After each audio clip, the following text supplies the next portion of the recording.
Dobar dan, poštovani slušalci iz studija Radio Cetinja. Ovo je drugi i završni okrugli sto koji organizujemo u susret lokalnim izborima koji će biti održani u nedjelju. Na samom početku ću predstaviti naše goste redoslijedom koji je identičan redoslijedu na glasačkom listiću koji je žrijebanjem ustanovila opštinska izborna komisija. Predstavnik liste Cetinje pobjeđuje DPS Milo Đukanović, danas je Vesko Pejović. Dobar dan i dobrodošli. Predstavnik liste Aleksa Bečić, Demokrate pobjede, a ne podjele, Danilo Mrvaljević, dobar dan. Dobar dan, hvala na pozivu. Crnogorsku na okup Crnogorci danas predstavlja Ivica Kaluđerović, dobar dan i dobrodošli. Socijaldemokrate dosljedno da prijestonica bude prva, dr. Ivan Ivanović, dobar dan. Cetinska sloga, SMP i liberali zajedno, Slobo Čavor, dobar dan i vama. Demokratski front, samo složno, samo jako, sa nama je Đuro Kapa, dobar dan. Očekujemo da nam se pridruži predstavnik URE, ponosno prkosno Cetinski. Iz Stare garde Liberalnog saveza Crne Gore sa nama je danas Dejan Radoman. Dobar dan, dobrodošli. Pozitivna za novi život Cetinja, naš doktor Mihajlo Babović. I SDP za novi život Cetinja, Mirko Stanić. Dobar dan i dobrodošli. Na samom početku ja ću pročitati pravila i ove debate sa kojim su naši učesnici upoznati prilikom poziva za ovaj okrugli sto.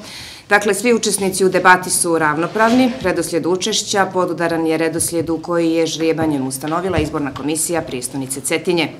Svakom od učesnika biće postavljena dva ista pitanja, odnosno teme okruglog stola. Teme za ovaj okrugli sto su turizam i infrastruktura i poljoprivreda i ruralni razvoj.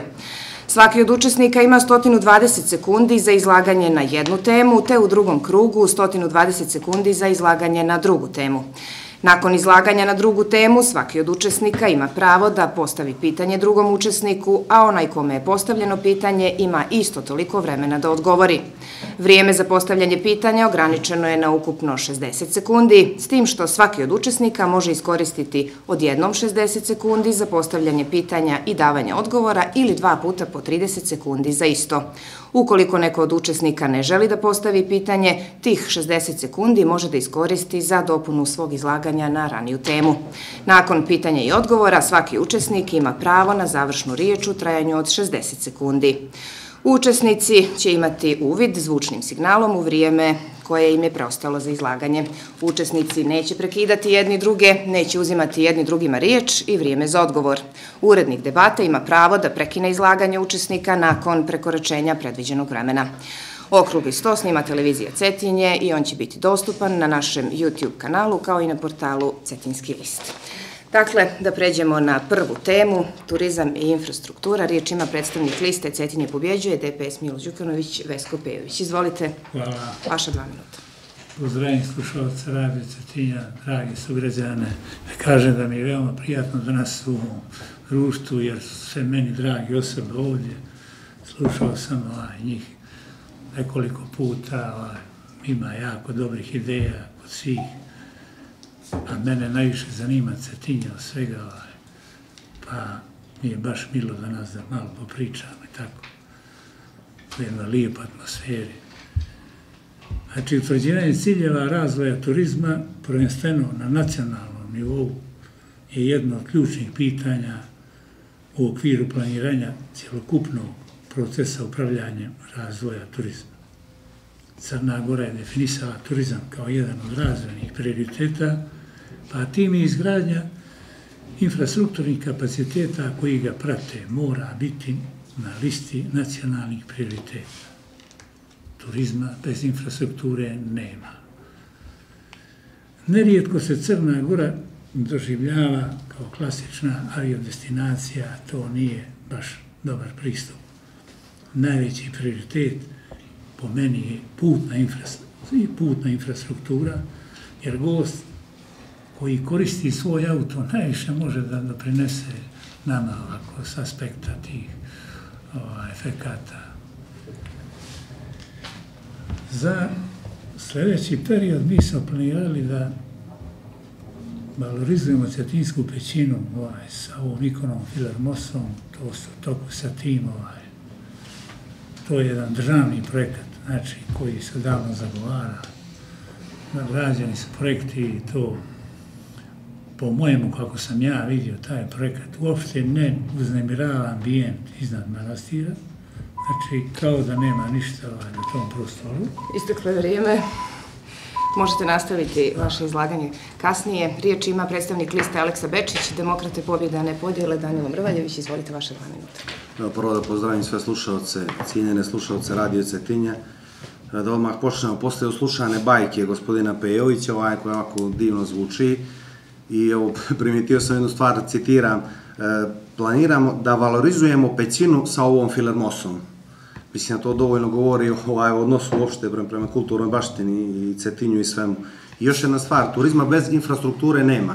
Dakle, oni koji su stvorili uslove u kojima ne može ni da živi običan čovjek, a ne o infrastrukturi, govore da turizma nema bez infrastrukture. Naravno da nema bez infrastrukture, jer kako u gradu koji nema vode da govorimo o turizmu, da govorimo o uspješnom turizmu, o elitnom turizmu. Ako pogledate podatke da maj, jun, jul i avgust mjesec ove godine u ukupnom učešću u Crnoj Gori u dolascima i ostvarenim noćenjima Cetinje participira sa između 1,1 i 1,6% u cijeloj Crnoj Gori, što zaista je sramota i ja ne znam koju drugu riječ da iskoristim, jer Cetinje kao prijestolnica trebalo bi da participira mnogo više u ukupnom broju ne samo noćenja, nego u ukupnom broju turističkog proizvoda Crne Gore. Kad govorimo o turizmu, ono što su prepoznale demokrate je kratkoročno zadržavanje turista na Cetinju, što se mora rešavati jednom odgovornom vlašću lokalne samouprave. Tu ima puno načina, sad je veoma kratko vrijeme, ali ono što treba preduzeti odmah je recimo konkretne stvari. Mi predlažemo samo konkretne stvari. Jedna od konkretnih stvari je uvođenje panoramskih autobusa i mnogo veće iskorištavanje 2 nacionalna parka koja su vrlo slabo iskorištena. Kad sam govorio o infrastrukturi, pošto za 2 minuta je nemoguće govoriti o obje teme, ukratko bih samo rekao, evo ako pogledate fotografiju vrtića koji prokišnjava u Jabučkoj ulici pod čizmom organizovane kriminalne grupe DPS-a, mi treba danas da slušamo bajke o tome kako će da se valorizuje ovo, valorizuje ono, a 27 godina, evo rezultat vrtića koji prokišnjava. Tu dolazimo do, evo završavam, tu dolazimo do infrastrukture, a infrastruktura najbolje oslikava ovo što nemamo vode, 36.000 eura bivše direktorice koje mimo zakona svih mogućih etičkih i moralnih normi prisvojila i mi danas treba ovdje da govorimo, odnosno da postavljamo pitanje organizovanoj kriminalnoj grupi kako nešto da se riješi. Isteklo nam je vrijeme, moramo dalje. Predstavnik pitanja i odgovori tek kada budu, onda ćete imati pravo na nastavak. Predstavnik Crnogorske, na okup Crnogorci, Ivica Kaluđerović, vaše 2 minute, izvolite. Hvala. Pa ja na svakoj debati okruglom stolu, komunikaciji s ljudima, pričam o našem programu i samim tim pričam i o našoj, da kažem, najbitnijoj stavki u programu, a to je da Pristolnica bude centar kreativnog turizma Crne Gore. Zašto je to bitno sada da opet pomenem? Pa zato što time dajem odgovor prije svega na najveći problem Cetinja i Cetinjana, a to je nezaposlenost. A odgovor je upravo kroz turizam. Crnogorska je uz podršku 2 poznata turizmologa uradila istraživanja o tome kako su neke opštine van granica Crne Gore, naravno uz koncept kreativnog turizma, uspjele da postanu prave turističke destinacije i taj model želimo da iskoristimo baš na našem Cetinju. Osnovu razvoja kreativnog turizma na Cetinju čine 3 grupe resursa kojim Cetinje raspolaže. Jednu grupu čine kulturno i istorijsko nasljeđe, olično muzejima, manastirima, spomenicima, istorijskim objektima i galerijama. Drugu grupu resursa čine prirodni resursi kao što su Nacionalni park Lovćen i Skadarsko jezero. I treću grupu čine čuveni naši cetinjski brendovi. Prožimanjem tih resursa, potencijalnim proizvodima kreativnog turizma, po kojima se Cetinje prepoznaje poput slikarstva, folklora, zanata, gastronomije i narodne umjetnosti, neiskorišćena je mogućnost za zapošljavanje što većeg broja ljudi na Cetinju. A ono što je najbitnije, da bi Cetinje bio centar kreativnog turizma Crne Gore, naravno mora biti sređena sva, prije svega putna infrastruktura, što je jako bitno. I svi smo mi ovdje svjedoci tome kakve su sada na ulici u našem Cetinju, a ono što je još bitnije jeste prije svega problem koji Cetinje ne vuču dugi niz godina. Problem bez kojeg je nemoguće zamisliti život u jednom gradu, a kamoli zamisliti da taj grad bude turistički centar. Problem za koji ćemo ostaviti prioritete čim dođemo na vlast, jer vodosnabdijevanje u Cetinju mora se riješiti. A zamislite i sami da imate turiste kojima ne umijete da objasnite ili ne možete da objasnite zašto ne mogu se tuširaju kad dođu u vaš grad. Dakle, rešiti prije svega sve godinama nagomilane probleme Cetinja, kad je u pitanju infrastruktura, jeste jedan preduslov da Cetinje turistički oživi. Svi mi ovdje danas i u drugim debatama pričamo o turizmu i siguran sam da će Cetinje ubrzo živjeti baš kao centar kreativnog turizma Crne Gore. Hvala. Idemo dalje. Riječ ima predstavnik socijaldemokrata, dosljedno da prijestolnica bude prva, doktor Ivan Ivanović. Izvolite vaše 2 minute. Prvo da pozdravim sve slušalce Radio Cetinja, sad da se posvetim temi. Ja bih prije rekao infrastruktura i turizam, jer je razvijena infrastruktura osnov razvoja i turizmu. Da bi gosta zadržali na Cetinju, sasvim sigurno moramo obezbijediti 24-časovno snabdijevanje vodom i to nam je prioritet. A ključna aktivnost bi se odnosila na sanaciju sekundarne vodovodne mreže. Nastavak radova na sistemu za odvod otpadnih voda mora biti što prije nastavljen i u kontinuitetu se mora na njemu raditi do okončanja projekta. Ako želimo da Cetinje bude značajna turistička destinacija, ne smijemo dozvoliti da nam se pogotovo u ljetnim periodu gradom šire neprijatni mirisi. Poboljšanje infrastrukture mora biti posebno zastupljeno na seoskom području gdje bi akcenat stavili na putnu infrastrukturu. I to u cilju rekonstrukcije i proširivanja postojećih ili po potrebi probijanja novih puteva. Razvoj turizma moramo pospješiti mnogo boljom saradnjom sa ustanovama kulture na Cetinju i boljim marketinškim nastupom kako prema brojnim gostima koji dolaze na Crnogorsko primorje, tako i prema udaljenim destinacijama sa posebnim akcentom na zemlje čija je istorija vezana za relikvije koje se nalaze na Cetinju, posebno za Filarmosu. Potrebno je stimulisati preduzetnike u smislu popularizacije, realizacije aranžmana u kojima će gosti noćiti na Cetinju, a imati i dnevne izlete do Loćena, Kotora, Budve, Skadarskog jezera, Ostroga itd. Hvala. Naredna 2 minute su za predstavnika Cetinjske sloge, SMP, Liberali zajedno. Slobo Čavor, izvolite. Evo da pozdravim vas i slušalce Radio Cetinja. Mislim, manje više sve možemo ponuditi u te 3 riječi koje za Cetinja stoje kao duhovne, istorijske i kulturne predstavnice Crne Gore. I bilo ko da dođe na vlast u tom pravcu treba ići i to valorizovati u pravom smislu riječi. Dobijanje Svetog zakona o prestolnici po mome mnogo kasno, mnogo prije se to trebalo desiti.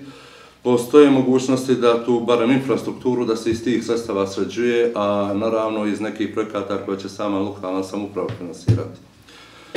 Nadalje, što se tiče duhovnog turizma, evo, gospodin Pejović i Ivanović su to pomenuli, to prosto je nemoguće. Razvojiti ruku Jovana Krstitelja i čestnog krsta ikonu Filarmosi. Te 3 relikvije fakat vjekovima zajedno putuju po svijetu, dok nisu došli kod nas i znamo taj put kakav je bio, dok nisu završili tu depojima UDBE nekih 20-30 godina i evo ponovo nakon 78. godine vraćene.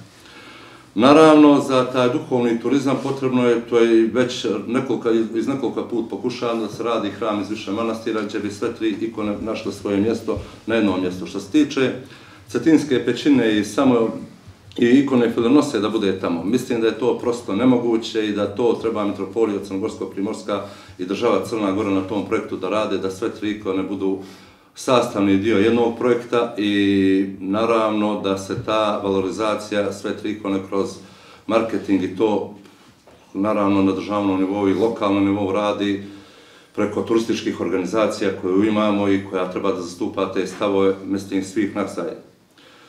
Naravno, što se tiče infrastrukture, evo sad da kažemo i tog dijela na nekom dijelu dolazi do nekih poboljšanja, samim putem Cetinja Njegoša, evo iz buduće. Žao mi, isteklo vam je vrijeme. Naredna 2 minute su za predstavnika liste Demokratski front, samo složno, samo jako. Đuro Kapa, izvolite. Dobar dan svima. Pa mi iz fronta mislimo da Cetinje ne bi bilo jako teško dići na nivou koji on zaslužuje. Znači, predstavnici, naš cilj da Cetinje predstavimo kao jaku distancu turizma nije teško kroz jedno domaćinski odnos prema građanima, pošteni jedan odnos prema svim onim institucijama koje mi imamo. Mislim da bi Cetinje bilo značajno na mapi Crne Gore i kad bi radili i ulagali u Cetinje, samo da se vrnimo ovo kao što radimo zadnjih 15-20 dana, onda Cetinje bi cvjetalo. Mislim da treba svi da prestanemo i da pošteno prenosimo našim građanima ono što možemo raditi, a ono što ne možemo da to ne obećavamo, jer mislim da onda sami tim činjenicama podcjenjujemo naše građane, a to ne smijemo da radimo. Neka razna obećanja koja sad svi ovdje mi možemo da ponudimo, ja ih ne vidim nešto baš u nekom velikom nivou da možemo iza toga svi da stanemo. Znamo lijepo da u 21. vijeku nemamo ni vode, infrastruktura nam je nagrađena, znači da bi turista došao u jedno Cetinje, mi nismo u 21. vijeku ni riješili pitanje ponora. kako li se samo ljudi osjećaju oko našeg ponora dolje, ja ne znam ni kako samo mogu da žive.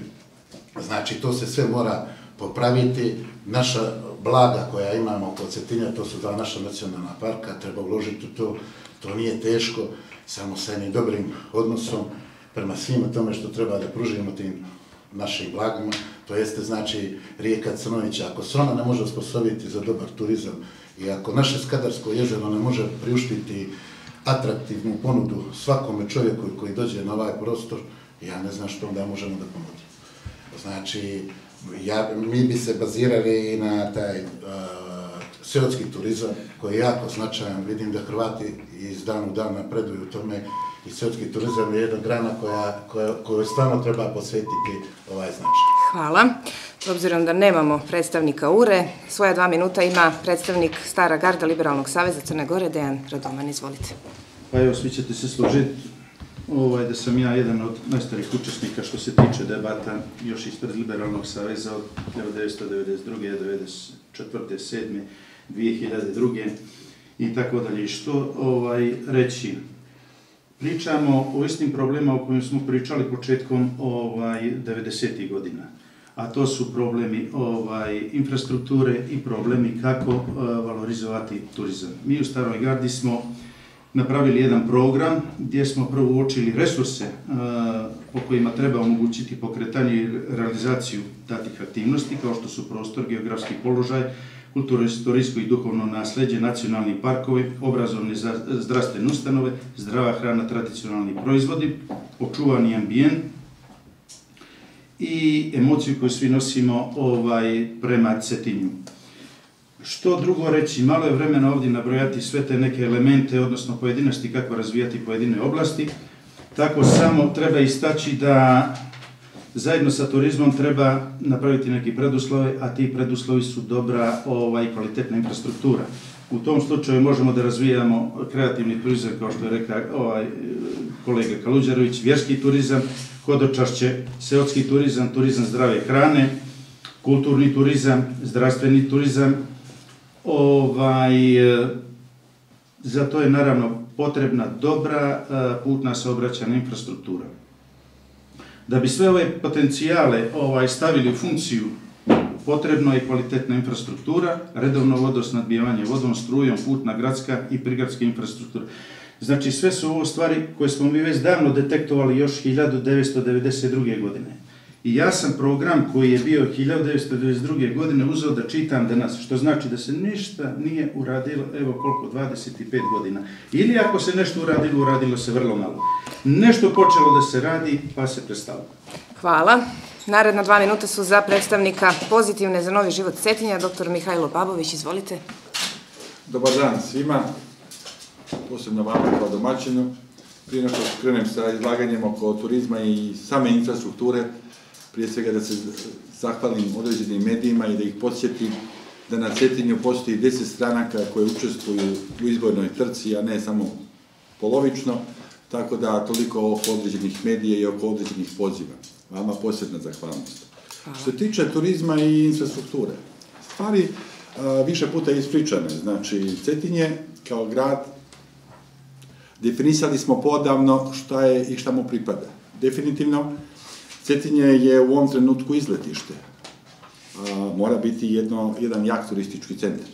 Definitivno, ako se uzme samo da je posjeta muzejima na godišnjem nivou od 150 do 200 hiljada, to pokazuje samo, a koliko je noćenja, to pokazuje kako ne umijemo da se snađemo oko elementarnih stvari. Ono što će Pozitivna Crna Gora i na čemu će insistirati i ja kao njen nosioc liste prije svega u ovom trenutku, a to je da se smještajni kapaciteti valorizuju na adekvatan način. Jest da mi Danilo malo zamjera oko rečenice valorizacija, ali je tako. Definitivno moramo čitav grad pretvoriti u smještajni dio uz malo para i ne velika obećanja. Što se tiče infrastrukture, vodosnabdijevanje i komunalne vode i otpadne vode. Definitivno moramo te ekološke crne tačke Crne Gore da riješimo što prije. Pozitivna Crna Gora već i u ranijim obraćanjima rekla sljedeće: do 2019. pružamo tu etapnu znači podršku i to se mora do kraja 2019. završiti, srediti i riješiti. Znači, građani Cetinja, to se mora riješiti do 2019. godine kraj. Ako tu ne postoji etapnost 4,7 miliona, pa ćemo to u nekim etapama po 900 i nešto hiljada. Ne, postoji trijaža i postoji odnos, gdje se tačno zna sa koliko i šta, dokle idemo, znači, sa rješavanjem određenih stvari. I druga stvar, drugo rješavanje infrastrukturno jeste ekološka crna tačka, ciklopentana u krugu oboda, a to ću kasnije nastaviti. Hvala. Riječ ima predstavnik liste SDP za Novi život Cetinja, Mirko Stanić. Izvolite, vaše 2 minute. Hvala vama. Dobar dan svim prisutnim u studiju, dobar dan slušalcima, a i gledalcima Radio Cetinja, kad se ovo izbači na društvene mreže.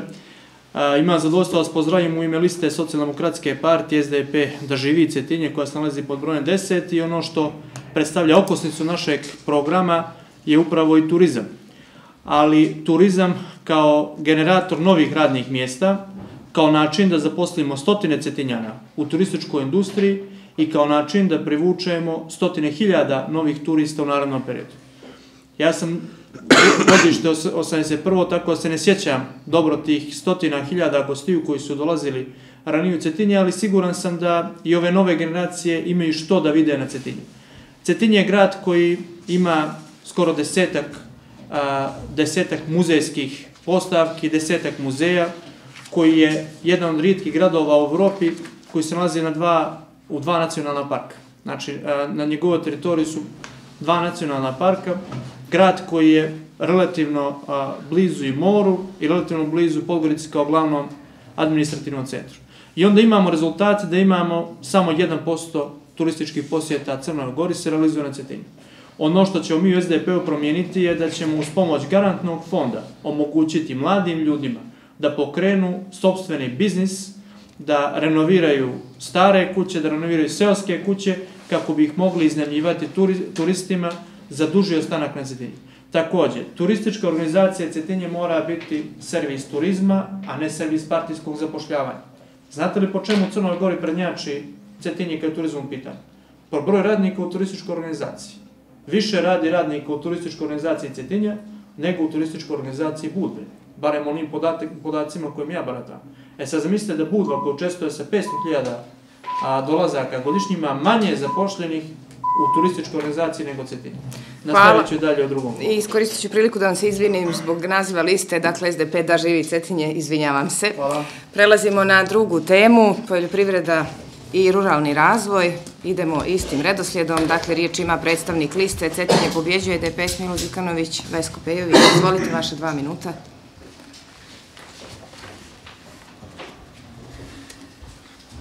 Pa, Crna Gora se okrenula ovoj grani, daju se povoljni uslovi krediti za razvoj raznih djelatnosti i za opremu, i za stoku, i za usjeve, i za razne, vrlo baš povoljni.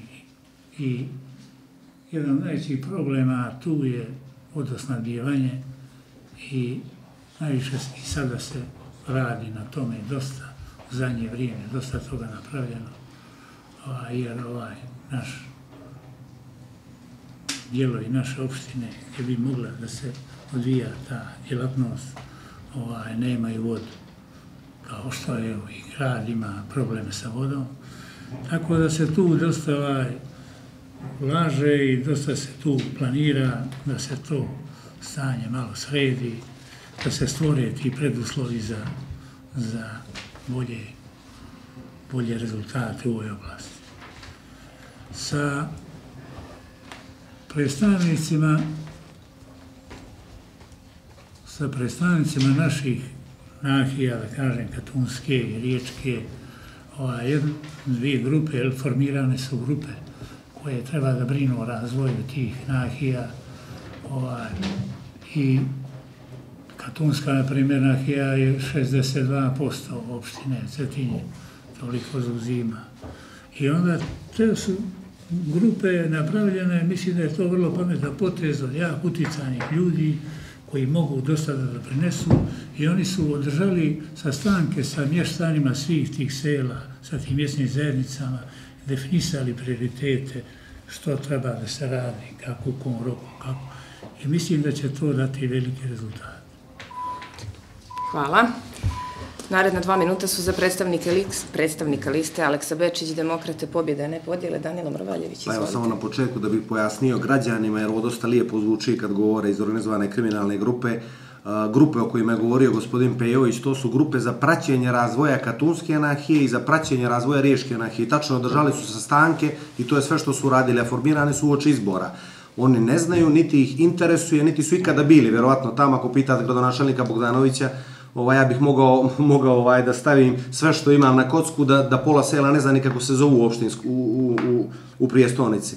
Oni ne znaju da recimo u katunskoj anarhiji, a to je problem u obje anarhije, da ima sela dominantno u Čeklićima, na Čeu također, koje imaju stravičan problem sa naponom struje. Tamo ljudi nemaju struju po 1 dan, po 2 dana, po 3 cijela dana.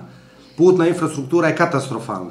I u tom dijelu, samo da bi građanima bilo jasno, jer ovo dosta lijepo zvuči kad govore, formirane su grupe, formirani su odbori, ti odbori su formirani, oni napravili su jedan sastanak i nikakvih rezultata nema, formirani su prije mjesec dana uoči izbora, samo toliko. Što se tiče demokrata i poljoprivrede, to je jedna od najznačajnijih oblasti, ne samo za Cetinje, nego i za Crnu Goru, u kojoj se bukvalno ništa nije uradilo. Mi smo prepoznali da tu da se treba voditi stabilnom agrarnom politikom i ekološki održivom poljoprivredom. Problem koji smo prepoznali kao konkretan je što poljoprivreda ne dobija sistemske podposticaje za razvoj. U tom dijelu kreirat ćemo stimulativne modele za pružanje materijalne i financijske podrške poljoprivrednim proizvođačima, definisat ćemo stabilan sistem za vođenje lokalne agrarne politike koja će učiniti sigurnim i isplativim ulaganje poljoprivrednika. Što znači da će moći poljoprivrednici, pošto Cetinje je Bogom dano za proizvodnju organske hrane, i da će poljoprivrednici moći da plasiraju te svoje proizvode, a ne kao sada pod čizmom DPS-a, organizovanom kriminalnom grupom, njihovi ljudi, njihovi lobiji domaći uvoze, uvoznički lobiji, i onda naši proizvođači moraju da bacaju svoje proizvode kroz cijele Belopavlice, kroz Zetu, kroz Tuzi. U tom smislu mislim i na Cetinju da se mora raditi da se zaštiti domaći proizvođač i da mu se da prilika da može da proizvodi i da se mladi vraćaju u selo. Hvala. Naredna 2 minuta za predstavnika Crnogorske, na okup Crnogorci. Ivice, izvolite. Hvala. Svjedoci smo opšteg raseljavanja Cetinje i to je iz godine u godinu sve veći problem.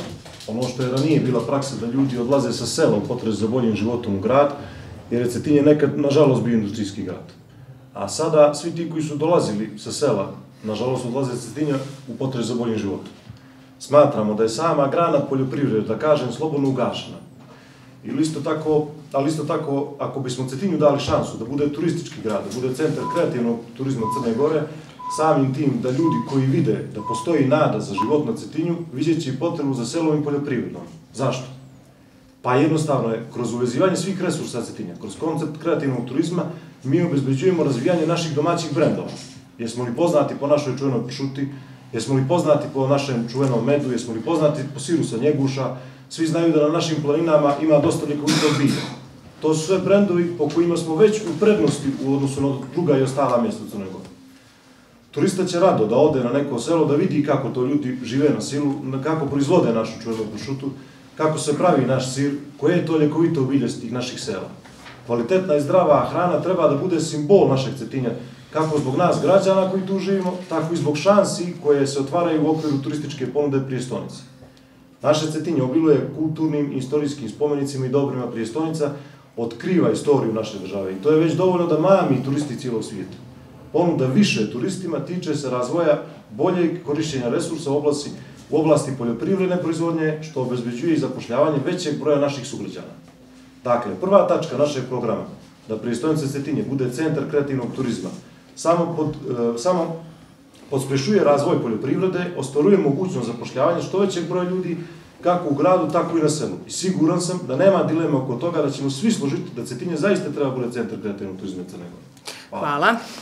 Naredna 2 minuta ima predstavnik socijaldemokrata, dosljedno da prijestolnica bude prva. Izvolite. Briga o seoskom području je neizostavni dio programa socijaldemokrata. Naša je težnja da svima koji žele da svoju porodičnu egzistenciju ostvare na selu pružimo bolje uslove za život i omogućimo što bolju valorizaciju njihovog rada. Poljoprivreda i seoski turizam su najvažnije aktivnosti kojima mještani seoskog područja mogu da se uspješno bave. A lokalna uprava može na razne načine da to pospješi. Prije svega boljim infrastrukturnim opremanjem seoskog područja, boljim putevima, vodosnadbijevanjem i kvalitetnim napajanjem električnom energijom. U stručnu savjetodavnu pomoć vezanu za procese proizvodnje hrane značajno je realizovati posticajne mjere u cilju pokretanja ili proširenja postojećih aktivnosti. Lokalna uprava može svojim aktivnostima značajno da pomogne u smislu boljeg plasmana proizvoda sa seoskog područja. Poseban akcent treba staviti na razvoj seoskog turizma koji je u zamahu. Uz već pomenuti razvoj infrastrukture i posticaja da se turistički kapaciteti proširuju i poboljšavaju, potrebno je pružiti podršku kako bi se taj turistički proizvod lakše našao na tržištu, što će vlast u kojoj budu percipirale socijaldemokrate svesrdno da radi. Hvala. Riječ ima predstavnik Cetinske sloge. Izvolite. Pa evo, kažu, preduslov, svih preduslova je taj vodovod Cetinski, što ja kažem, to je decenijski problem Cetinja i da vam pravo kažem, ja mislim po prvi put koalicijom SNP i Liberalni savez na Cetinju da smo neka sredstva od tog vodovoda imali koristi što se davalo Budvi, što su koristili tim ljetnim periodima, da je to po prvi put bilo da smo naplatili neka sredstva i zaostala i u tom periodu što smo radili. Ja mislim da je vodovod Cetinski, kolege Stanić i Pejović znaju, oni su kao odbornici, da je to podijeljeno u 3 faze. U sljedeće 3 godine završetak to vodu po fazama je podijeljen.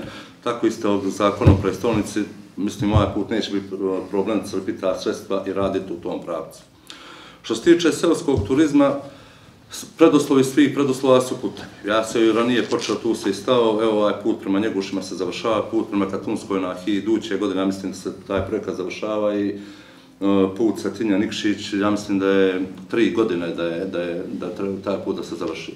Znači, evo, to su neki preduslovi da napravimo i da stvorimo uslove da taj čovjek pođe na selu i da radi nešto. Sad, koliko ja ili vi ili bilo ko može kog ubiti da ide tamo i da radi, to je već druga priča i to zavisi od pojedinca koji će da se bavi ili da vidi to. Znači, subvencijama za poljoprivredu treba oživjeti i očatiti poljoprivrednu proizvodnju u seoskom području, a stimulacijom etnoturizma uslovljenom kupovinom cetinskih proizvoda obezbijediti plasman tih proizvoda prije svega kao autohtone cetinske ugostiteljske ponude. Znači, bilo koja vlast da dođe, pred njom i bilo koja koalicija, veliki problemi i na kraju krajeva nacionalni park Skadarsko jezero Lovćen koji su potpuno zapostavljeni. Evo vam primjer, svi smo mi putovali, nije to daleko bilo prije 20 godina kad smo išli na Zlatibor ili Kopaonik, znamo kako se izgleda, a znamo da danas su u pogonu i ljeti i zimi, jedan drugi centar. Zato mislim da i Lovćen kao planinu u tom pravcu možemo iskoristiti da bude ne samo Cetinja, no i sva Crna Gora da ima koristi od toga. Hvala. Riječ ima predstavnik Demokratskog fronta. Izvolite. Ja mislim da smo mi sve uradili da uništimo našu poljoprivredu, naše proizvode. Ja ne vidim jednu tačku koja je pozitivna da smo radili, da imamo naše brendove, a posjedujemo i tekako samim tim položajem Cetinja gdje se nalazi. Da bi razvili poljoprivredu, mi moramo tu infrastrukturu da popravimo, pričamo stalno da isto što će čovjeku, recimo, koji živi u Dobrovskom selu na nadmorskoj visini oko 100 metara kad nema voda. Kako da se bavi poljoprivredom, to je 3 km Cetinja. Znači, ti ljudi koji su Bogom dati, znači, samim položajem koji zastupaju, da se oživi to selo i da ti proizvodi se proizvode tamo gdje im je mjesto. Ja ne znam, mi smo se zalagali da jedan centar koji bi bio u Cetinje i koji bi sve proizvode, brendove, prave brendove u stručne nadzore i stručnu licencu, znači, dobili, mi bi privukli onda i turiste u Cetinje. Znači, svi ti ljudi koji dođu na more, dolazili u Cetinje da vide, da probaju naš brend. Znači, pričamo o pršuti i to stalno se ponavlja, čuvena njeguška pršuta. Ja se pitam ko proizvodi tu pršutu na njeguše i da li mi uopšte imamo to domaće njeguško prase da bi ponudili taj naš zdravi proizvod. Ja mislim da se pogrešno radi, da ljudima koji se daju krediti, da ti krediti se ne iskoriste baš poboljšanje poljoprivrede, već se oni iskoriste na njihove načine, tako samim tim propaštavamo sve ono što bi nama donijelo neki razvoj i dobrobit. Mislim da sa uvozima, rekao je gospodin Mrvaljić, uvezemo, ne znam nija koliko tona grožđa i samim tim, sa tim preradama, mislim da trujemo naš narod, a ne da poboljšavamo i da unaprijedimo te proizvode. Mi ćemo se bazirati na tim zdravim proizvodima, bazirat ćemo se na centru koji će svaki turista koji dođe u to centru moći da kupi pravu, originalnu proizvod našeg grada. Hvala. 2 minuta za predstavnika Stare garde Liberalnog saveza, gospodine Radoman, izvolite. Poljoprivredni i ruralni razvoj su deklarativna briga vlasti od 1990. godine. Zašto uvijek pominjem tu 90. godinu? Pa o istim problemima pričamo, sa istim problemima 27 godina živimo. Nikako da krenemo naprijed. I sad je isto to slučaj. Kada govorimo o poljoprivredi i ruralnom razvoju, moramo da znamo koji su to uslovi za njenu uspješnost, to je koji su to potencijali koji omogućavaju valorizaciju ove djelatnosti. U našem programu Stare garde Liberalnog saveza u poglavlju Kako razviti ekonomsku uspješnu zajednicu posebno smo istakli valorizaciju prirodnih resursa i razvoj van gradskog područja. Razvoj poljoprivrede i uopšte ruralnog razvoja nema ako ne postoji dobra infrastruktura, posebno putna kao i dobro snabdijevanje vodom i električnom energijom. To su preduslovi za održivost na selu, a onda i razvoj poljoprivrede, stočarstva, proizvodnje zdrave hrane, seoskog, to jest ekoturizma. U najkraćem, samo dobro riješenom prigradskom, to jest seotskom infrastrukturom, poboljšat će se uslovi za razvoj poljoprivrede i povratak građana na svoja pomalo već zaboravljena domaćinstva.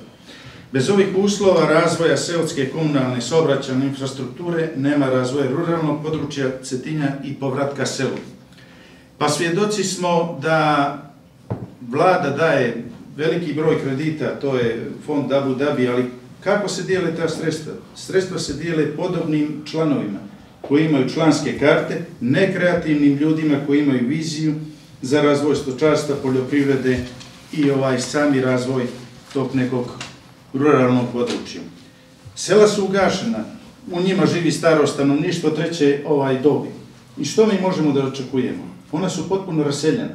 Selo je raseljeno, nema infrastrukture i to raseljavanje će biti sve više i više. Evo, raseljava Cetinje, 7.000 ljudi je raselilo od 1991. godine, što su podaci koji su iznešeni na Senatu prestolnice 16. godine. Hvala. To su strašne stvari. Riječ ima predstavnik liste Pozitivna za novi život Cetinja, gospodin Babović, izvolite. Ovako, što se poljoprivrede tiče, znači u jednom jakom selu krije se jedno jako Cetinje. To je pozadina, znači, svih stvari i djelovanja i pravaca kojima treba lokalna samouprava da djeluje. Infrastrukturni dio ne bih se puno zadržavao na svemu tome.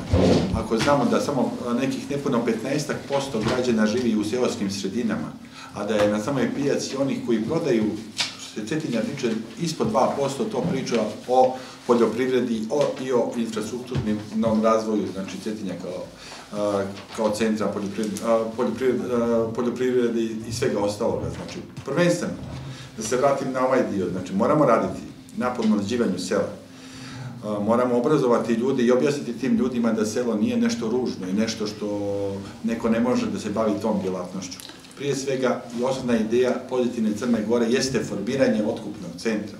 Otkupni centar na kome ćemo insistirati da se što manje posrednika nađe u određenim stvarima kad se sam proizvod plasira. Jednostavno, što se poljoprivrede tiče, znači moramo djelovati u svakom onom pravcu gdje da bi se narod vratio jer je selo opustošeno više decenijskom pogrešnom politikom. Prije svega, privredni subjekti koji će osnovati lokalna samouprava, a to je, opet kažem, otkupni centar, znači sve projekte realizovat ćemo kroz jednostavno privatno javno partnerstvo, tu imamo puno prostora za rad, zadrugarstvo koje mnogi povezuju sa nekim prošlim vremenom, a tu ima mnogo uslova za rad, čak i određene zemlje Evropske unije, znači konkretno, evo kolega je Đuro pomenuo Hrvate, recimo 1218, koliko se sjećam, u 2016. godini imali su zadruga. Prije svega zadrugarstvo koje će objediniti te poljoprivredne preduzetnike i tako olakšati plasman i prodaju te robe. Hvala. I 2 minuta za predstavnika liste SDP Da živi Cetinje. Gospodine Stanić, izvolite. Hvala. Pa lista SDP Da živi Cetinje koja se nalazi pod brojem 10 na glasačkom listiću, smatramo da je turizam i poljoprivreda osnova razvoja Cetinja. Kroz garantni fond ćemo omogućiti onim poljoprivrednicima koji imaju postojeća gazdinstva da prošire proizvodnju, da nabave modernu opremu da nabave moderna znanja koja su im potrebna kroz studijske posjete inostranstvu i da na taj način omoguće sebi i svojim familijama udoban i dobar život. Ono što nikako da pomenemo, Cetinje ima 94 seoska i slična naselja. U tih 94 sela će na ovim izborima pravo glas imati 1100 ljudi. Znači, naša sela su ostala sa prosječno 10 starijih ljudi. Što moramo raditi? Nužna stvar je da uradimo sve kako bi omogućili uslove za bavljanje poljoprivredom i otkup poljoprivrednih proizvoda. SDP će kao dio buduće opozicione vlasti na Cetinju napraviti i službu koja će se baviti stručnom podrškom poljoprivrednim proizvođačima. Da se ne dešava da oni usred nekih grešaka izgube svoj rod za tu godinu. Također, težit ćemo tome da poljoprivredni proizvođači poljoprivredne proizvode prodaju unutar Cetinja na cetinskoj pijaci, da se napravi sistem otkupa cetinskih poljoprivrednih proizvoda koji bi se kasnije plasirali u turizmu.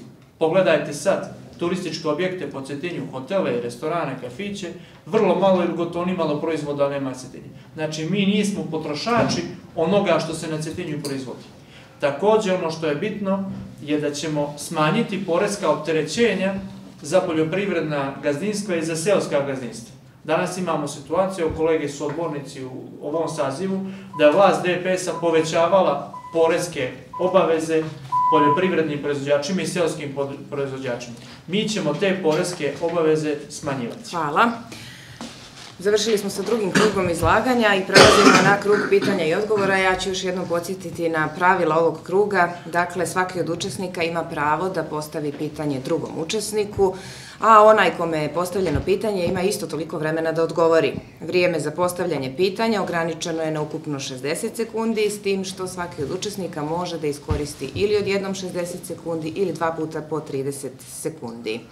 Ja ću vas zamoliti da prije nego što postavite pitanje precizirate koliko ćete vremena zbog kolege koji vodi računa o zvučnom signalu i prelazimo. Onaj ko ne želi da postavi pitanje naravno može da dopuni svoje prethodno izlaganje. Idemo istim redoslijedom. Dakle, za predstavnika liste Cetinje pobjeđuje DPS Milo Đukanović. Gospodine Pejović, da li želite da postavite nekom pitanje? Želim da postavim pitanje gospodinu Mraljeviću, 30 sekundi. Izvolite. Gospodine Mraljević, ja vas molim da više, dok smo ovdje zajedno, baš predavno, nikad ne kažete za ljude koji, na čijoj sam ja listi, koji su sa mnom, da su članovi kriminalne grupe.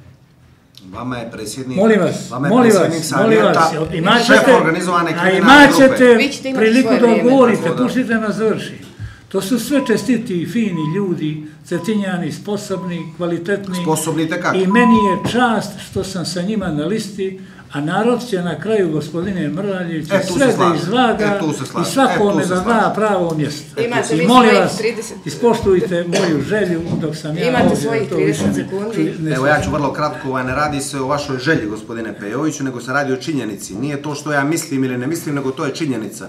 Predsjednik Političkog savjeta Demokratske partije socijalista je šef organizovane kriminalne grupe po sopstvenom priznanju. Postoji pravosnažna presuda. Tako da vi jeste organizovana kriminalna grupa. To nije moje mišljenje, nego je to presuda sudska. I to je činjenica. To što ste vi tamo, to treba vi da vidite sa sobom. I kako se vi osjećate što ste tamo i što služite takvim ljudima koji su danas u Beogradu pobjegli i uzeli srpsko državljanstvo, to je vaša stvar. Vi imate još 30 sekundi koje su vam ostale. Da li želite da nastavite sa... Mi smo na Cetinju. Da. Mi smo na Cetinju. I ja pričam o ljudima koji su na listi Cetinje pobjeđuju. Ja njima pričam. I ja isto. Ja sam bio 4 godine odbornik, evo, gospodin Stanić je bio, gospodin Babović, Slobodan Čavor. Ja nisam, prijatelju, nisam vidio nikakvu kriminalnu radnju za te 4 godine. Bilo je grešaka. Bilo je propusta, ukazivali smo na sve to, ali se dosta radilo. Pa normalno je kad se dosta radi, a oskudan budžet, tanak budžet. Mi bi svi željeli milion sa stvari, a nismo svjesni koliko imamo novčanih. Hvala. Vi imate svojih 60 sekundi sada već, da li želite da... Ja bih iskoristio 30 sekundi za pitanja, pa evo koliko budemo stigli, pošto ću objediniti turizam i infrastrukturu gospodinu Pejoviću. kao predstavnik jedne liste na koju partije koja je pola glavnog odbora već završila u zatvoru, ja bih ga pitao konkretno ove stvari. Što je sa hotelom Lokanda, zašto se ne spominje? Što je sa Žičarom? Što je sa Žabljakom Crnovićem? Što mislite o otpremnini koju je uzela? Da li je to etički i moralno? Da li je to zakonito? Gospođa Seja Vujanović 36.000 eura, dok djeca po Cetinju nemaju da kupe knjige, dok prokišnjava vrtić, dok pola familija cetinskih nije kupilo drva još. Što mislite o vodovodnoj mreži koja nije urađena? Imate 30 sekundi za odgovor. I tako dalje, i tako dalje. Da idemo redom. Evo sad rekli ste zadnje ovo vodovod, to je sve u toku, to je, ljudi znaju, dobijana su sredstva, projekti su napravljeni, radi se na tom pitanju, to je vrlo složen problem, stanje je bolje ono što je bilo. Za gospođe Vujanović nemojte zaboraviti. Moramo biti realni, stanje je bolje ono što je bilo. Gospođe Vujanović, ja sam pročitao skoro u novinama saopštenje njenog pravnog zastupnika da je to sve urađeno strogo po pravilu. Hoćete da vam dam ugovor i presudu? Idemo dalje. Hoćete da vam dam ugovor i presudu? Hoćete posjetiti što je bilo. Ako hoćete, mogu da vam dam. Bilo je još lažno obećanje hotela Lokanda, lažno obećanje Žičare, lažno obećanje Žabljaka Crnovića, lažno obećanje Makoka, lažno obećanje Huawei-a, lažno obećanje fabrike kožne galanterije i tako dalje. Nije se sad sve, ja da vam odgovorim na ovo što ste prvo pomenuli, za Lokanda. Sudi se... I tu vam se sudi? Sudi se lokalna uprava, gospodine, ne lajete mi ne pristaje. Nećete na taj način da vi pojene kod građana. Budite korektni. Budva, Kotor i Herceg-Novi su pokazali što misle o lopovima, a što misle o časnim građanima. Prijatelji, ovdje vam računam drugih 30 sekundi, tako da vas upozorim. Znači, Cetinje se sudi vezano za plac na kojemu treba da se gradi Lokanda. To je veliki problem jer je svojevremeno Cetinje turisto knjižio taj plac da je njihovo vlasništvo.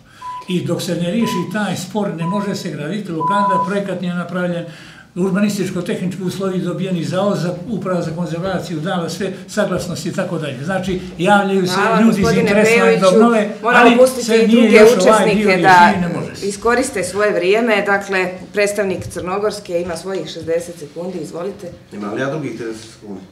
Vi ste ih iskoristili upravo malo prije. Pa ja bih se samo nadovezao na Đura Kapu koji je pomenuo... Da li želite pitanje da postavite ili... Pa može i pitanje, mislim da samo se nadovežem na ovu priču 30 sekundi. Izvolite. U njegovom izlaganju sam čuo da ta pršuta koju mi prodajemo na Cetinje ne možemo da je nazovemo njeguškom pršutom. Mi slažemo se, gospodine Kapa, da ne možemo da nazovemo njeguškom pršutu koja se proizvodi u velikim pogonima i koju prerađuju ljudi koji već i tekako su u biznisu od toga. Ali mi kroz koncept kreativnog turizma ne želimo da obogatimo obogaćenje, nego da, naravno, prije svega na selo pružimo ljudima koji baš gaje tu, da kažem, domaću pršutu, da oni uspiju da prodaju tu njegušku pršutu.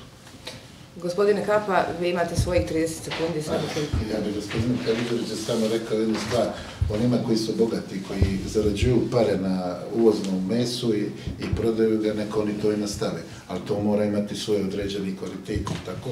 A mi kad bi proizvodili, znači proizveli bi baš pravu tetičnu pršutu njegušku, koja bi bila pršuta njeguška, a vi dobro znate kakav je ukus njeguške ili ove koje sad ima. Znači, ja mislim da sam u pravu da treba samo naše prave proizvode nuditi onima kojima treba da... Gospodine Kaluđerović, imate još 30 sekundi. Zato i pričamo o očuvanju naših brendova, baš da se taj brend njeguške pršute sačuva i očuva, da ne bude ona ni holandska, ni ne znam ja, ti velikani koji proizvode tu pršutu holandsku, neka je prodaju kako god hoće, ali mi treba da zaštitimo baš taj naš brend, da bude priznat svjetski, a ne samo da mi to tako čujemo. To je sve. Hvala. Idemo dalje. 60 sekundi za predstavnika socijaldemokrata. Pitanje za predstavnika Stare Grade. Koliko vremena? 30 sekundi. Izvolite. Kako to objašnjavate da opozicija detektuje iste probleme, cetinska opozicija? Samo da kolega zna da vodi računa o vremenu, da idemo sad na 30 sekundi. Odgovor na vaše pitanje je jednostavan. Ja sam to i u uvodnom izlaganju rekao. 28 godina živimo sa istim problemima koji se ne rešavaju. I to je to. Znači, svi živimo sa istim problemima. Ti problemi su problemi infrastrukture, ti problemi su vodosnadbijevanja, ponora i tako dalje i tako dalje.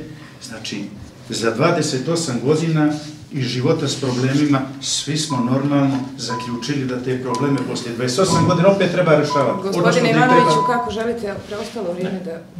Ništa, u redu, idemo dalje. Dakle, cetinska sloga, imate svojih 60 sekundi, kako... Pa evo, ja, pošto je gospodin Mirovaljević pomenuo lokandu i bilo je tu još... Koliko vremena želite samo da... Pa evo, vidjet ćemo, možda bude 30, možda i prekoračen, vidjet ćemo. Vi odredite, vidjet ćete, pa za... U redu. Sa problemima lokande, onda veterinarske stanice, onda Lovćen Bečići koji ulazi u valorizaciju turističkih ponuda sad države, a mi smo htjeli da to bude Cetinja. I mi smo te presude bili potegli kao SMP i Liberalni savez zajedno, jer Lovćen Bečić je radilo Cetinji svojih sredstava, a ne Republika. Mislim da to treba. Lokanda gdje je bila, to je cetinsko zemljište. Ne znam što je sad sporo vratiti to Cetinju. Hoćete da nastavimo sa vremenom ili je dovoljno da gospodin Mrvaljević sad ima svojih... Kako da kažem, bilo koja vlast da dođe, pošto je gospodin Mrvaljević pomenuo to da ne sve DPS, da vidimo u tom pravcu, ne opozicija koja, ili opozicija ili DPS stano, ali bilo ko da od Cetinju mora da brine. Te stvari moraju da se riješe, te stvari moraju da se vrate. Te sudske presude kad smo mi pošli sa vlasti su prekinute i gdje su završile, ne znam, ali mislim da bi to trebalo ponovo aktivirati i te resurse što Cetinj ima i svojih sredstava gradilo, bar Cetinju vratiti. Jer lokanda ima značaj za Cetinje, znate sam koji i tako dalje, tako dalje. Imate svojih 60, jeste sekundi, izvolite. Potpuno sam saglasan da Cetinje, da nova opozicijona vlast mora voditi računa prvenstveno o građanima. Za razliku od DPS-a, navešću samo jedan primjer. Tako je što ste govorili i za zemljište i za sve ostalo, jer se ne vodi računa jednostavno. Navešću samo primjer zgrade Solidarnosti.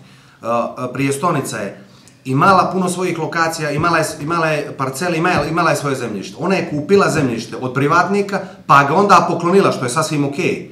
Poklonila fondu PIO za izgradnju, oslobodila svih komunalija u vrijednosti 240.000 eura, uložila još 200.000 eura u taj projekat, to je skoro pola miliona. Tamo živi 50 porodica.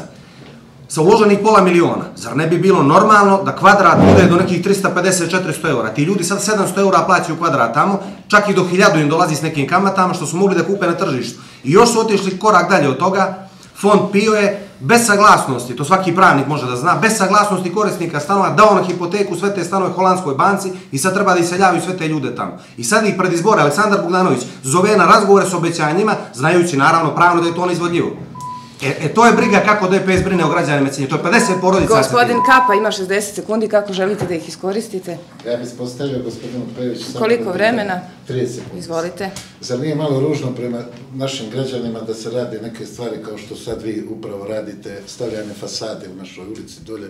Znate svi dobro kad dođe novembar mjesec da se u kiša ne može živjeti i da fasada ne može da ostane, jednostavno ne može da se suši i dobro napravi. Počeli ste izgradnju stadiona, je li Bog da ste ga počeli da radite, možda ne da uništite onu Dream stazu, ali kako ste riješili vi to tako radite. Kako možete nastaviti ove radove koje ste počeli? Jer to samo 5 minuta do 12 pa neka vide građani kako mi radimo. Imate 30 sekundi.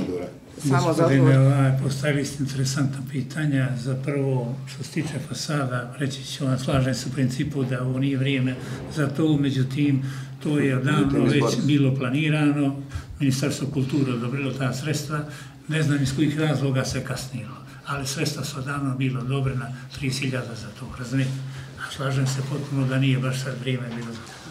Što se tiče stadiona, to je bio dug proces, vrlo složen projekat, komplikovan, dugo je trajalo sve to, ta procedura i konačno je Cetinje dočekalo dan da to počne se radi i budite sigurni, on će se završiti za 3 godine najkasnije jer su sredstva obezbijeđena što je bio najveći problem. Gospodine Kapa, vama je ostalo još 30 sekundi. Pa ne, ja ne bi samo naše građane da ih pecamo više jer oni su dosta puta bili pecane na neke takve stvari.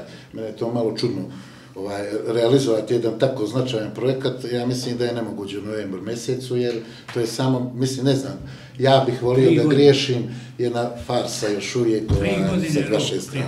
Ne znam ja koliko je bilo, ja sam sportista već koji je u penziju, da rečem 15-16 godina, stalno slušam da su u našem gradu će se nešto početi raditi. Te žečare, te čokoladice, te ovamo tašne, te ovo ono, a mi vidimo u kojem vremenu i u kojoj sredini živi. 60 sekundi za predstavnika Stare garde. Gospodine Radovan, kako želite da iskoristite vrijeme? A evo, ako je mene Moj kolega Ivan postavio pitanje, postavit će ja njemu jedno pitanje. Koliko vremena? Pa 30 sekundi, izvolite. Za razvoj selskog područja. Da li smatrate da dosadašnja infrastruktura i dosadašnji napori koji su uloženi za razvoj sela i poljoprivrede na selu daju optimizam da će sela koja gravitiraju u sklopu lokalne uprave da će oživjeti, da će se valorizovati na pravi način. Na osnovu dosadašnjeg urađenog što čitamo iz novina od aktualne vlasti. Izvolite, imate 30 sekundi. Da odgovori na to pitanje. Ono što je urađeno, mi to svi vidimo lijepo i sve što se pričalo, to je bilo sve mrtvo slovo na papiru. Svjedoci smo da statistički podaci ne idu u prilog lokalnoj samoupravi. Imamo situaciju da se stanovništvo iz grada iseljava. Što se tiče sela, podružna odjeljenja više ne postoje. Znači, nema tamo više ni djece, ni nikoga. A najbolji nam je pokazatelj Pazarni dan, gdje vidite koliko ljudi iz okoline Cetinje izlažu svoje proizvode. Gospodine Radoman, vi imate još 30 sekundi, kako želite njih da iskoristite? Pa, vi ste rekli da te 30 sekundi mogu iskoristiti za... Možete i za dopunu nekog ranijeg izlaganja, samo da... I ako ne želite nikog u redu, izvolite, imate 30 sekundi. Može li na kraju ili sad moram? Vi imate sad svoje vrijeme, a imat ćete i završnu riječ, tako da sad da li želite nekom da postavite pitanje? Ajde, gospodinu Staniću, obzirom da se on malo više bavi tom nekom statistikom vezano za infrastrukturu grada. Koji bi po vama bili oni pravi prioriteti vezano za te neke infrastrukturalne probleme? Jer kažem, evo 30 godina uočavamo sve jedne iste probleme, a nikako da se... Pa mi smo napravili anketu... Imate 30 sekundi, samo zbog vremena. 3-4 godine napravili anketu što su 30 vodećih problema za građane Cetinja. I znate što je fascinantno, niko nije rekao da moj problem Njegoševa ulica ili trg. A vlast DPS upravo Njegoševu ulicu i trg stavila prioritet infrastrukturnih problema u Cetinju. Svi su rekli da je problem vodosnabdijevanje, problem broj 1. Problem nedostatka urednog snabdijevanja struje. Nama je prošlo emisiju 2 puta fala struje ovdje. Problem ponovan, problem enciklopedana. Desetine drugih problema koji se nisu rešavali na pravi način i to je sad problem.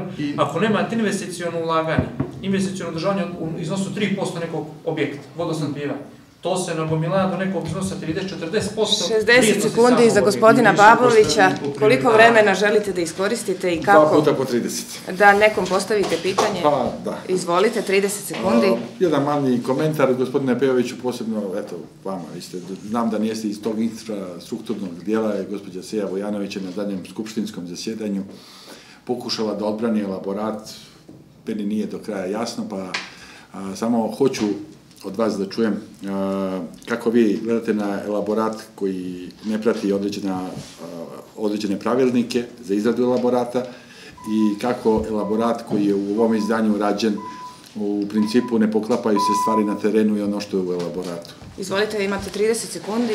Pa mogu da kažem da je ta oblast vezana za privremene objekte jako zapuštena. To nam govori i jedan dio elaborata. Prvi imamo snimak postojećeg stanja.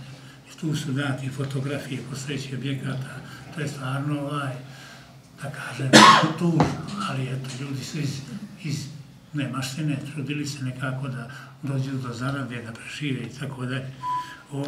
Elaborat je napravljen, elaborat je korak naprijed u odnosu kako je bilo stanje, formirana je, ići će se konkursom koji je već objavljen za rešenje izgleda svakog privremenog objekta i bit će komisija u kojoj će biti stručnjaci, među ostalima i predstavnik uprave za zaštitu kulturnih dobra. Vi imate dodatnih 30 sekundi. Znači, neće biti promašaja u dijelu estetskom za bilo koji privremeni objekt. Gospodine Babović, izvolite vaše. I još 30 sekundi, opet, gospodine Pejoviću, jedno pitanje. Pomenuli ste, znači, komisiju za Nahije, Riječku i Katonsku. Znamo koji su autoriteti, ponajmanje stručnih ljudi, već autoriteti iz politike, pa me samo interesuje kako je moguće da osoba, konkretno pomenuću ime, pošto mi je dala alibi da gospođa Azra Vuković nađe se na spisku te komisije, a žena nije ni pitana da bude dio te komisije. Izvolite, 30 sekundi. Ja nisam uopšte informisan o tome, nisam ni učestvovao u tome, niti ovako mislim, i ja bi ovako isto kao i vi reagovao, razumijete, nije mi logično to, ni meni, razumijete, za ta pitanja da bude ona, međutim, ne znam ko je sastavljao to, ko je učestvovao u tome, ne znam. Gospodin Stanić ima svojih 60 sekundi, kako želite da ih iskoristite? 2 puta po 30 sekundi. Prvo pitanje kolegi Pejovića, ovako uz neko lično uvažavanje, ali stvarno ne shvatajući ponekad vašu ulogu u branjenju DPS-ovih projekata. Sada vas pitam kao jedan Cetinjanin drugog Cetinjanina. Smatrate li da je imalo pošteno one ploče na Njegoševoj ulici mijenjati 3 dana pre izbora? Pošteno prema nama kao sugrađanima, prema turistima koji su ljetos imali vrat slomiti niz Njegoševa. 30 sekundi i samo da vodimo računa. Ja sam cijelo vrijeme insistirao da se to privremeno prekrije sa bijelim betonom, da ljudi ne padaju, dokle ta firma koja je obavezna po ugovoru da isporučuje 10 godina sve što nije dobro, nije kvalitetno, dok ona isporuči, da se napravi jedan međupotez, da ljudi ne padaju, razumijete? Oni nisu željeli to, nego su čekali prave ploče da budu i eto rezultat toga, svi problemi koji su nastali. Gospodine Stanić, imate još 30 sekundi. Evo, hvala na odgovor. Čekali su 3 dana pre izbora pa da stignu te ploče. Gospodinu Radomanu, pitanje, dugo ste već u politici, preko 20 i kusur godina. Pitanje za vas, kako mislite da riješimo glavne infrastrukturne probleme u gradu i kako da poboljšavamo turizam kao nova opozicijona građanska vlast? 30 sekundi za gospodina Radomana. Ja sam već rekao i prije, znači samo dobrom pripremom, dobrim programima, dobrim rešenjima, normalno za to je sve potrebna i finansijska potpora, a kao posljedica svega toga, odnosno na prvo mjesto bih stavio ljudski faktor i kreativnost i sposobnost ljudskog faktora koji je naravno deficitaran u Cetinju. Rekao sam, 7000 ljudi se iselilo i u tom smislu smo deficitarni što se tiče kreativnosti, kadra, odgovornosti i svega toga. Hvala. Završili smo i sa krugom pitanja i odgovora. Prelazimo na zadnji krug, a to je završna riječ. Svi učesnici imaju 60 sekundi za završnu riječ. Idemo istim redoslijedom. Gospodine Pejoviću, izvolite svojih 60 sekundi. Poštovani građani, u protekle 4 godine napravljeno je mnogo u skoro svim oblastima, posebno iz razloga ako se uzme u obzir da je budžet Cetinja veoma skroman. Od mnogih realizovanih projekata, izdvojit ću gradsku tržnicu, autobusku, objekat za osobe ometene u razvoju, a od projekata koji su u toku ili treba da počnu izgradnju stadiona, sanaciju ponora, rekonstrukcije Belvederske ulice i ulaz u grad iza Bojane, znači rekonstrukciju Mojkovačke ulice koja treba da počne ulicu, znači od kraja bulevara do kraja Bajica i pouzanje Guše, što znači, što će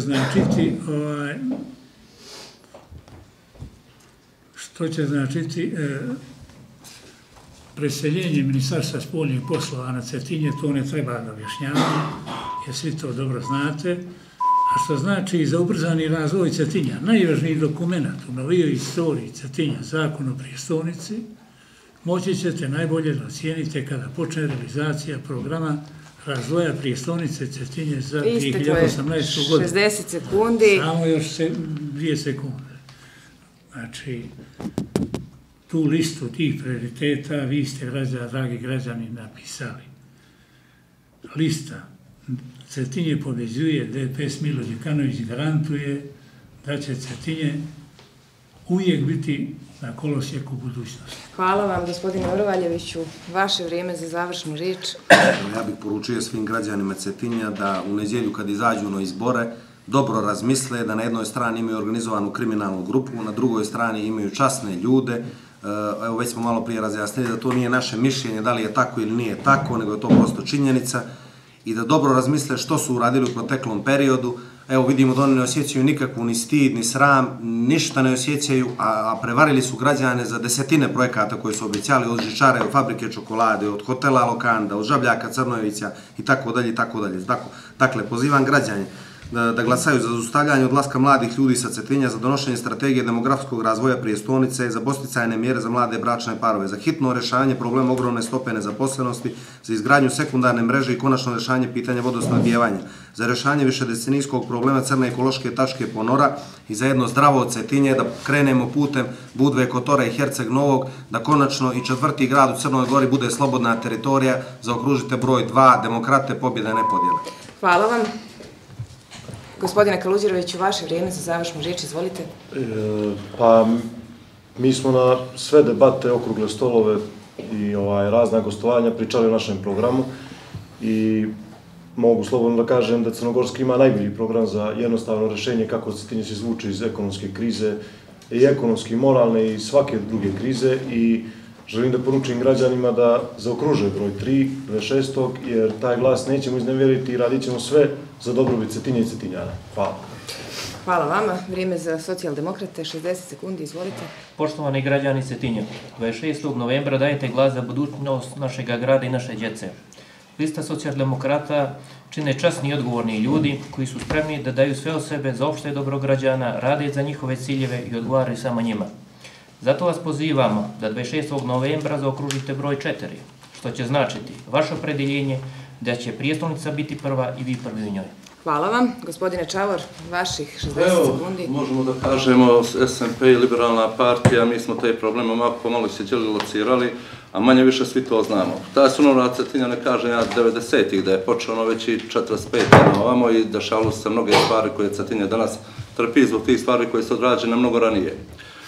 SMP i liberali sjeli smo sve naše ideološke i političke razlike stavili sa strane, a znate da su ti ljudi SMP i Liberalni savez i prije 15 godina oslobodili Cetinje od iste te vlasti. Tako preporučujemo ljudima da pozivamo one koji dužu 3 prsti, one koji dižu 2 prsta, da se ih saberu u 5, broj 5 je naše simbolično mjesto na listi. I glasanje za cetinsku slogu pokazat ćemo i Cetinju u Crnoj Gori da želite da zajedno stvaramo, da svi imamo jednako, dovoljno i da nema povlačenih ni diskriminisanih, da svi moramo imati jednake šanse. Tako da građanima Cetinja u nedjelju da poželjemo prvo zdravlja i da izađu na ove izbore, pa ko pobijedi već 27. neka mu je srećno, neka sa Cetinjom upravlja kako samim. Hvala vam. Gospodine Kapa, vaše vrijeme za završnu riječ. Ja bih rekao Cetinjani.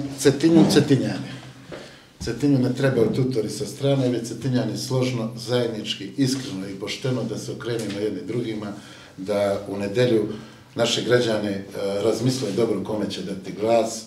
Mislim da je dosta bilo nekih prevara i ovo, da mi smo u našim izlaganjima izložili ono iza čega možemo da stanemo i mislim da ćemo to i uraditi.